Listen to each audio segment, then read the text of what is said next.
Okay, well this was meant to be lift-off day, wasn't it? This felt, coming into this, I bet so many people came to the ground today thinking that this could be the day that Ipswich got their season up and running, but we're here in an empty Portman Road where 19,000 people have just witnessed them lose 5-2 to Bolton, and conceding 5 at home is never great, but they conceded 5 inside 50 minutes or so, and the game was up. It wasn't good at all. No, I think that's the first time, correct me if I'm wrong, first time they've conceded 5 at home since that Norwich game almost a decade ago. I think more than a decade ago now. You can't concede goals the way Ipswich are doing and expect to be successful in any way, shape or form. Okay, going forwards again, scored twice, created other chances, but they just don't look like there's any structure to this team at all at the moment. They took the lead, Stu. They were a goal up inside 5 minutes, and that just added to that feeling, didn't it? But what we've seen so many times is Ipswich are so vulnerable after scoring a goal themselves, and so it proved. But so quickly, 5 minutes after that, then they were 2-1 down. 8 minutes after that, they equalise, and then a few minutes after that, they're 3-2 down going into half time. And we talked about Ipswich having the same old problems. This was under Paul Lambert, and we've kind of got the same old new problems, but they're the same old problems, and they're mounting up now. Shall I quickly go through? I've got the events of the game written down here because I'll forget them. There's 7 goals to go through, but Ipswich lead after 5 minutes through Macaulay Bonne, and a nice Wes Burns assist up the right-hand side, picks him out. Tap in, 1-0, 5 minutes. 1-1 after 10, so the lead lasts 5 minutes, as you say. This sort of game management when Ipswich get in front, they just can't seem to take the sting out of the match. Afolayan, who was a real threat off the left-hand side for Bolton, throughout, scores from inside the box, 1-1, and then Bolton lead through a penalty. Owen Doyle tucks it away after Kane Vincent-Young rather rashly went to ground in the box. It's 2-1, and then KVY gets the hook because he's on a booking. He's just given a penalty away. He's marking Afolayan, who I've just said was a handful. On comes to Janoy Donasian. Ipswich get the equaliser, as you say, 2-2. A Santos own goal, sliced past his own goalkeeper after really a carbon copy of the opener, with Wes Burns beating his man down the right and crossing it. And you're thinking, okay, you've made some mistakes, you've got it back to 2-2, kick on. The crowd were sort of behind them, and they had a little spell on top, Ipswich, at that stage, didn't they?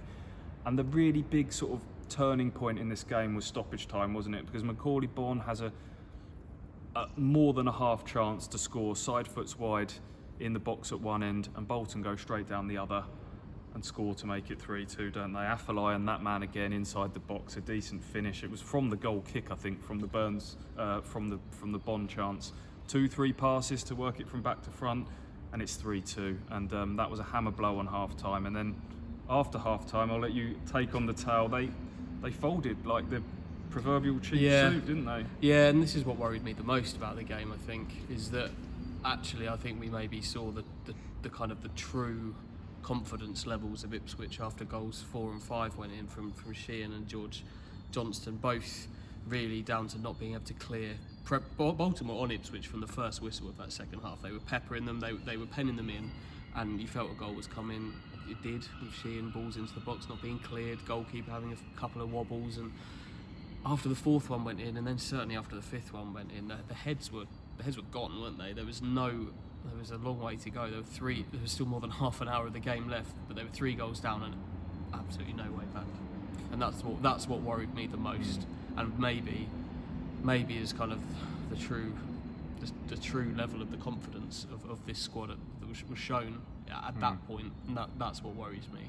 Biggest issue for me, Andy, central midfield has been throughout these first 6-7 games so far. Harper and Evans are just not doing enough of the dirty work in midfield. Ipswich don't create anything centrally through the park going forwards. All of their threat comes from out wide, and they look very exposed through the middle of the park. I think Harper looks like he fades badly, as so many of these players do. Fitness levels clearly aren't there for the way that Paul Cook's sides want to play, and again that was apparent today. So the quicker Sam Morsey is available, the better. He's still got 2 more games to serve of his suspension. So thank goodness they did sign him late on transfer deadline day, because otherwise you're wondering how they solve that conundrum. But they've still got 2 more games to go before he's available.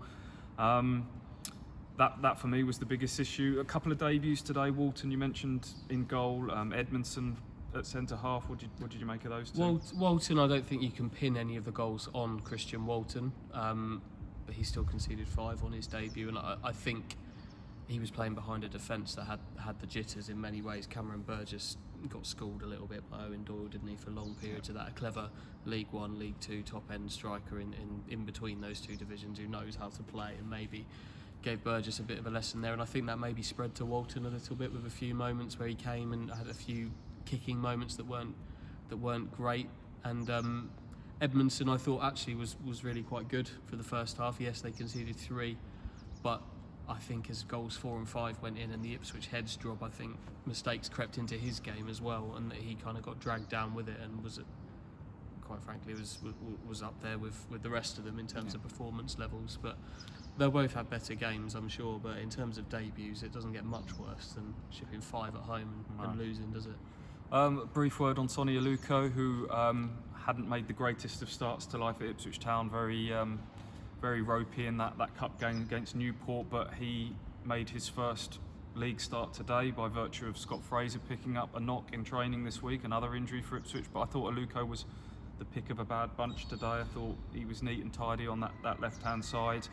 So a minor positive to take from the wreckage of the game. But overall, the bigger picture now is that Ipswich Town have conceded 15 goals from their opening 6 league games. That says everything, doesn't it? They're 22nd in the table. They're already 12 points behind leaders Sunderland, for a team that have got very clear stated ambitions of gunning not just for promotion but automatic promotion. They're already, every dropped point now is more that have to be made up further down the line, and the task gets no easier, because next weekend they head to Lincoln, who won 5-1 at Cambridge United today, a Lincoln side that contains a certain Teddy Bishop as well. So work to do for Ipswich. There's an EFL Trophy game against West Ham under-21s here first at Portman Road on Tuesday night.